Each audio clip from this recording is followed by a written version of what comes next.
ആദ്യം നമുക്ക് കുക്കറിലേക്ക് അരിയിടാം. അടുത്തത് പരിപ്പിടാം.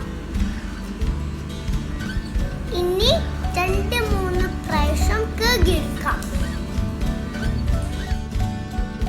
ഇനി അടുത്തതായി ഒരു ക്യാരറ്റ് ചേർക്കാം. അടുത്തതായി ഒരു കഷ്ണം പംകിൻ ചേർക്കാം.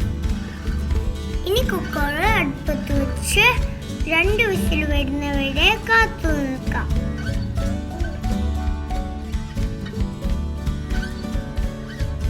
ഇനി ചൂട് പോയ ശേഷം അത് തുറന്നു നോക്കാം. ഇനി ഒരു സ്പൂൺ ഉപയോഗിച്ച് നല്ലോണം ഒടിച്ചെടുക്കാം. എന്നിട്ട് നമുക്കൊരു ബൗളിലേക്ക് മാറ്റാം. ഇപ്പം നമ്മളുടെ ബേബിക്കുള്ള ലഞ്ച് റെഡിയായി. ഇനി ഒരു സ്പൂൺ ഉപയോഗിച്ച് ബേബിക്ക് കൊടുക്കാം. Thank you. എല്ലാവരും ഈ വീഡിയോ ലൈക്ക് ചെയ്യണേ.